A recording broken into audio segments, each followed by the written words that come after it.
Hello and welcome back to Born to Rant. I'm Brandon, and this week we are talking about the most underrated movie in John Carpenter's filmography, the only sequel he ever directed, and the movie that would sadly be his final collaboration with both Kurt Russell and the late great Debra Hill. That's right, this week we are talking about how Escape from L.A. came to be, everything that makes it a schlocky masterpiece, and its legacy almost 30 years later.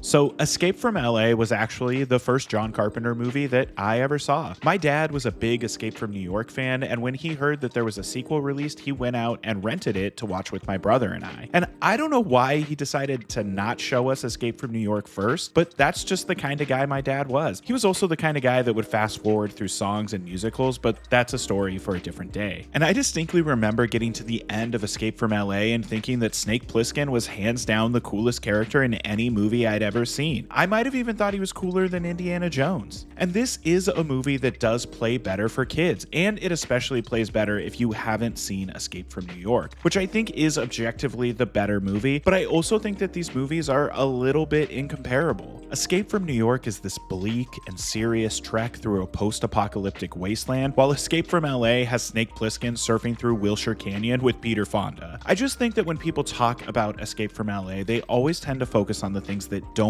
work, specifically the bad CGI, and I get it. Even for the time, these are not great visual effects. But the studio that handled them, Buena Vista Visual Effects, had never done computer-generated imagery before, and Disney would actually go on to dissolve the studio shortly after the release of Escape from LA. However, in reality, there is so much fun stuff throughout this movie, from Snake trying to attack holograms, to the motorcycle chase scene. I mean, we even get a Bruce Campbell cameo, and that's all just in the first half of the movie. But before I get too deep into everything that makes Escape from LA awesome, I just want to take a quick second and remind all of you that Born to Rant is a completely independent channel, and I use absolutely no AI in the making of my videos, and that includes ChatGPT. If you want to support Born to Rant via Patreon, there's a link in the description. Patrons get early access to videos, exclusive access to monthly polls, and access to a private Discord server. And now let's go back in time and learn just a little bit more about how Escape from LA came to be. And what better place to start than with a brief history of Escape from New York. Escape from New York was released in the summer of 1981 and marked John Carpenter and Kurt Russell's second time working together after 1979's TV movie Elvis. And Escape from New York was a sizable hit for both Carpenter and Russell, and talks of a sequel began as early as 1987 when Dino De Laurentiis brought on Coleman Luck to draft a screenplay for the sequel. However, when Carpenter read the draft, he called it too light and too campy, which is hilarious in retrospect, considering, you know. Honestly though, I think Carpenter was just very scared to do a sequel after the Halloween sequels had really gotten away from him. He actually completely stopped having any involvement with the series after Halloween 3, which is the only good Halloween sequel, by the way. And he wouldn't return to the franchise until the Blumhouse movies in 2018, and even then he was only doing the score. The real reason that Escape from LA happens is that Kurt Russell loves the character of Snake Plissken, and he really wanted to play him again, so he just kept pestering Carpenter about it until he finally agreed. And in 1994, Carpenter would re-team with Debra Hill for the first time since Escape from New York, and the two would work with Russell to develop the screenplay from start to finish, and the three are the only credited screenwriters for the movie. This is actually Kurt Russell's only screenwriting credit throughout his entire career, so far at least. Now, I don't want to go any further without giving proper credit to the one and only Debra Hill, who is one of the most underrated producers in film history, having helped produce and develop movies like Halloween, which she also helped write, The Dead Zone, Clue, Adventures in Babysitting, and The Fisher King, all before her tragic passing in 2005. And the re-teaming of John Carpenter and Debra Hill is significant because, well, the two used to date. Carpenter had a pretty serious history of falling in love while working with people. He met and started dating Debra while they were working on Assault on Precinct 13, and then he met and started dating Adrienne Barbeau when they worked on The Fog, and then he met and fell in love with Sandy King on the set of Starman, and the two have been together ever since. But I say all of this just so you understand how amazing surprising it is that we got one final Debra Hill and John Carpenter collaboration before her tragic passing. And on December 11th, 1995, Escape from L.A. went into production with a $50 million budget, the largest Carpenter had ever worked with. And the movie filmed almost entirely at night all throughout Los Angeles, but primarily on the Paramount backlot. The big behind-the-scenes story I want to cover from this movie is about the famous basketball sequence. Apparently, throughout the entire shoot, in between scenes and setups, Kurt Russell would make his way to the basketball court in full Snake Plissken costume and work on making the baskets for the movie, which was not easy considering he was wearing an eye patch for the role, completely throwing off his depth perception. But he got pretty good at it, and even though he didn't get all the baskets in one take, and it did take all night to shoot, Kurt Russell did actually make every single basket we see in this movie. And one of my favorite parts of doing research for this video was watching this little behind-the-scenes TV featurette, because you can see how much fun John Carpenter, Kurt Russell, and Debra Hill had while working together again on this movie. They're all so excited and talking about how it's way better than the first movie, and it's just kind of sad to know that audiences just did not appreciate it when it was released. Because when you watch it knowing that this is three old friends re-teaming with a crazy budget and no rules, you kind of can't help but smile at the absolute bonkers world of Escape from L.A. And on August 9th, 1996, the movie was released into the world, where it made $8.9 million on its opening weekend against its $50 million budget. And it placed third at the box office behind Jack and A Time to Kill. Supposedly, Escape from L.A. would go on to make a worldwide total of $42.3 million, but the only place that I could find this number was on Wikipedia, and the link to their source was dead, so take that number with a grain of salt. Either way though, this movie was a financial disappointment for everyone involved, and critics didn't really care for this movie either, most of them pointing to the completely different tone found here than from Escape from New York, as well as the bad CGI. Most of them just didn't really seem to understand what the movie was going for. Except for noted villain of my commenters, Roger Ebert. That's right, the man who gave The Thing a bad review actually gave Escape from LA 3.5 out of 4 stars and called it, quote, a go-for-broke action extravaganza that satirizes the genre at the same time it's exploiting it. And look, I know that most people don't love this movie the same way that I do, but you know who does? Bong Joon-ho. I was actually inspired to make this video after seeing this clip of him interviewing John Carpenter, where he confesses that he prefers this movie over Escape from New York. And the way that he and John Carpenter lit up when talking about it just had me dying to revisit it immediately. And with all of that out of the way, I think it's time that we dive deep into everything that makes John Carpenter's Escape from LA an awesome movie. The movie begins with John Carpenter and Shirley Ann Walker reprising the original theme from Escape from New York.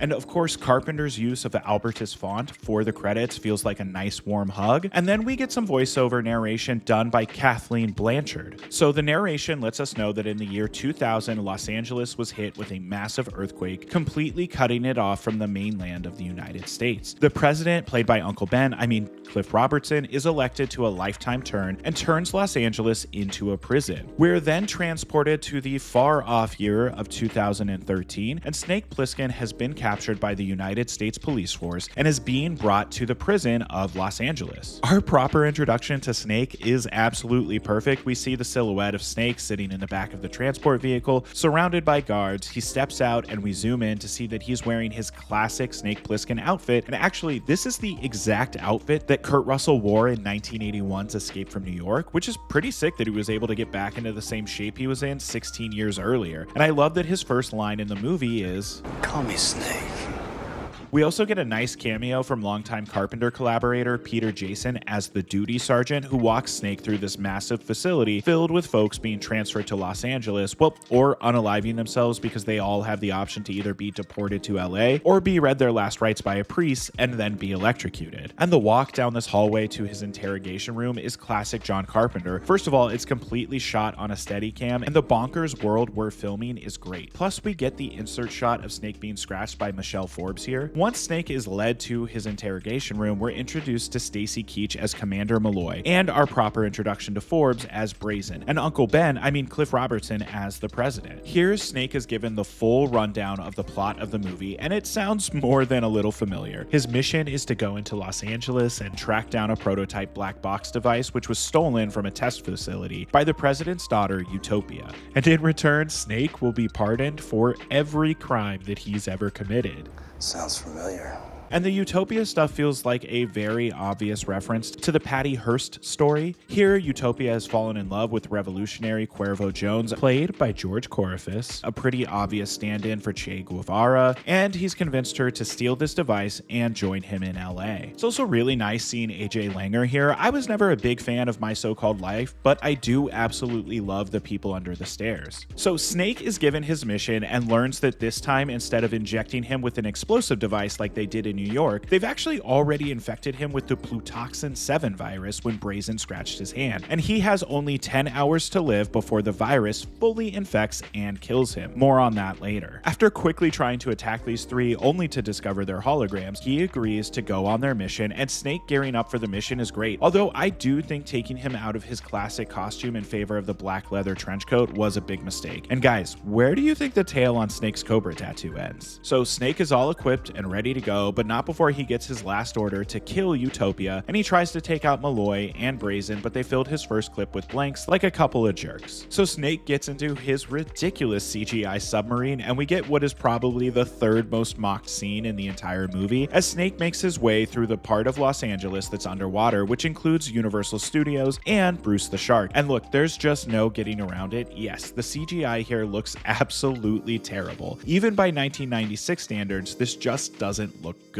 Once Snake lands in LA, he quickly meets Peter Fonda as Pipeline, and I really like that they gave Fonda these little acid rain scars on his face, just a nice little touch. Snake makes his way down Mulholland Drive, and we get the first needle drop of the movie, and I'm not going to call out all the needle drops, but I do have to call out that this first one is a song called 10 Seconds Down and is by Sugar Ray of all bands. Actually, the soundtrack for this movie is stacked with some great hard rock and nu metal, and even a little bit of hardcore. We've got Deftones, White Zombie, Tool, Ministry, Orange 9mm, and even the one and only Civ. So Snake begins making his way through the city, and we learn that the first rescue team sent in by the president and Malloy have been killed, and we just see how grimy LA is in this world, and I like that Snake gets to casually shoot this dude while walking down the alley. Finally, Snake stumbles onto Sunset Boulevard, and this set, built by production designer Lawrence G. Paul, used 29,000 pounds of rubble to create the dystopian LA, and Gary B. Kibbe's cinematography really brings it all together with this 65-second tracking shot of Snake climbing down the embankment and walking down Sunset Boulevard. And actually, Escape from L.A. is the 5th collaboration between Kibbe and Carpenter, and Kibbe actually shot what I think is the most underrated movie of Carpenter's run in the 1980s, Prince of Darkness. Snake is now on Sunset Boulevard, and he sees Cuervo, Utopia, and the Black Box drive by as part of a parade, with Cuervo celebrating that he now has this MacGuffin and that he's ready to wage war against the United States. I actually love this entire action sequence. For my money, it's the best action sequence in the movie. It's just simply Snake on a motorcycle tricking people and kicking ass. Like, I can't decide what's better, him pumping the brakes after getting hooked with the chain, or him speeding up, forcing these two guys to shoot at each other, or is it him jumping into the bed of this moving truck and then breaking out and firing a shotgun? The entire sequence is just badass from start to finish, and it finishes with Snake telling these idiots that no one fires until the can hits the ground, but as soon as he throws it, he just guns all 4 of the guys down before they even have a second to figure out what the hell is going on. We then meet Escape from LA's version of Escape from New York's Cabby, with Map to the Stars Eddie, played by Steve Buscemi. How crazy is it that Buscemi did this movie and Fargo in the same year? One of the best reviewed movies of the year and one of the worst. You gotta love the range. So Eddie tries to sell Snake a map to make it through Beverly Hills, which Snake scoffs at. Big mistake, because once he's in Beverly Hills, he meets Valeria Galino as Taslima, who very loudly warns him not to make any noise, which quickly gets both of them kidnapped. And that leads directly to the cameo of Bruce Campbell as the Surgeon General of Beverly Hills. And I truly don't know what made Carpenter, Russell, and Hill think that only having this character in one scene was a good idea, but aside from the CGI, it's the biggest flaw of the movie. I mean, you've got Bruce Campbell here, and he is absolutely going for it. And then he's just out of the movie after this scene. And don't get me wrong, Snake and Taslima tied up and being inspected Unexpected is one of the best scenes in the movie. It's creepy and weird and just overall bonkers, but we're in and out of there in about 5 minutes. After they make it out of the Surgeon General's house, Taslima and Snake continue making their way through LA, but of course, right as these two are starting to get close and we think something romantic might happen between them, Taslima is shot in the back by a group of kids working for Cuervo. As Snake makes his escape, Eddie shows up to save him, only to then shoot him with a tranquilizer dart about 2 seconds later, and Snake wakes up at Cuervo's place just in time to overhear one of Cuervo's goons give us all the exposition we need about the stolen black box. The device hooks directly to a defense weapon capable of shutting down every electronic device on the planet, though it's also programmable and can also target a single area, making it ideal for invading other countries and keeping things quiet. So now that Cuervo has the device and knows how it works, he goes on live TV and shuts down the capital of the US and threatens to shut down the entire planet unless the president and police deliver a helicopter to the Happy Kingdom by 5 a.m. that morning. We then cut to what is probably the second most famous sequence of this movie, the basketball scene at the LA Coliseum, and a quick cameo by our favorite stunt coordinator, Nils Allen Stewart. But the rules to the game are simple. There's a 10-second shot clock. Snake has to shoot and make a basket before the shot clock goes off, and he also has to take the ball back across the court for each new basket. And I love that these rules feel like something dumb kids would come up with out of boredom on the playground. Honestly, it kind of reminds me of the invention of basketball. Snake does make all 5 baskets within the 10-second shot clock, but Cuervo can't have the people looking to Snake as a hero, so he goes to shoot him. Snake makes his escape and creates a quick distraction to snatch the black box, where he then makes his way to the sewer where both Utopia and Eddie follow him. And I love the lack of surprise but total heartbreak on Utopia's face when she realizes that Snake was not sent in to rescue her, but to rescue the black box and eliminate her. So then Eddie reveals himself, shoots Snake in the leg, grabs the black box and Utopia, and heads back to the service, where Cuervo is furious about the entire situation, and he tells Eddie to go bring him the head of Snake Plissken. Meanwhile, Snake gets washed out of the sewer and runs directly into Pipeline, and we get the most famous scene of the movie with Kurt Russell and Peter Fonda surfing through Wilshire Canyon, and apparently Tony Hawk and Chris Miller were the stunt performers for this scene. As Snake and Pipeline are surfing, Snake sees Eddie driving down the canyon and jumps onto the moving car while surfing, and sure, this scene may look really bad, but in concept, it's kind of badass and no one can tell me otherwise. Once Snake takes over Eddie's car, the two are off to see Hershey, who's supposedly an enemy of Cuervo's and Snake's best chance of stopping him before he uses the device. And the reveal that Hershey is Pam Grier playing a trans woman is very funny and very 1990s, with Carpenter having lowered her voice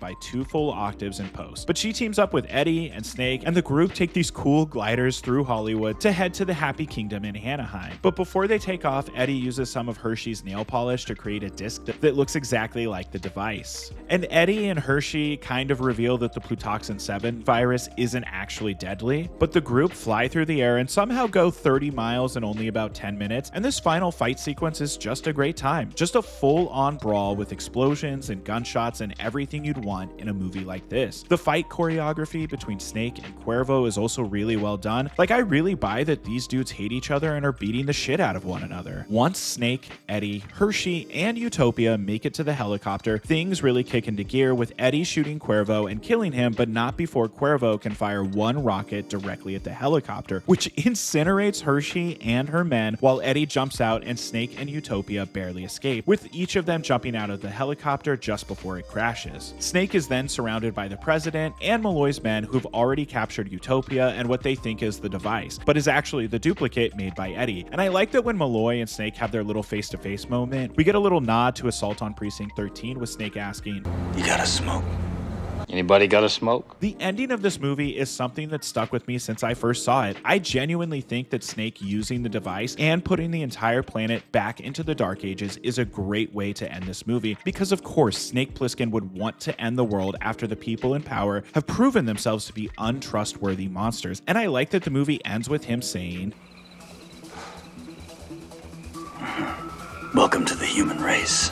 So nearly 30 years later, what is the legacy of Escape from LA? Well, I think it ranks towards the bottom of most people's Carpenter rankings. But like I said, I was inspired to rewatch this movie and do a video on it after seeing this clip of Bong Joon-ho talking about how much he loves the movie. So maybe attitudes are starting to shift a little bit. And originally there were plans to do a third Escape from film titled Escape from Earth that would have seen Snake heading into space, but because of this movie's poor performance, those plans were scrapped pretty quickly. Although Ghosts of Mars does have a lot of similarities to what Carpenter has said would have been done in Escape from Earth, but who really knows for sure. Over the years, John Carpenter and Kurt Russell have always said that they think this movie is better than the first one, but I think that the main problem with this movie is that they made it about 10 years too late. Escape from LA is a movie that I think would have done well if it had come out alongside movies like Predator or Commando, or even if it would have come out later alongside things like The Expendables and those kinds of movies. For me, I would consider Escape from LA to be the best of Carpenter's bad movies. It's obviously not in the same tier as movies like The Thing, but it's way better than movies like Vampires, Ghosts of Mars, or even Memoirs of an Invisible Man, which for the record, I think is the worst movie that Carpenter has ever directed. But let me know in the comments what you think. Am I giving this movie way too much credit or not enough? Also, let me know what John Carpenter movie you'd like to see me cover next. If you've made it this far into the video, thank you for watching. It truly means the world. And an extra special thank you to all of my supporters over on Patreon. You all make these videos possible. If you'd like to join the Born to Rant Patreon, there's a link in the description below. Patrons get to help me choose what videos to cover on the channel, access to an exclusive Discord server, and early access to new videos. And just another reminder that Born to Rant is a completely independent channel, and I use absolutely no AI in the making of my videos. We release new videos covering all of your childhood favorites every Thursday morning at 7 a.m. Pacific time. So please don't forget to like, subscribe, and turn on notifications. Okay, thank you. Bye-bye.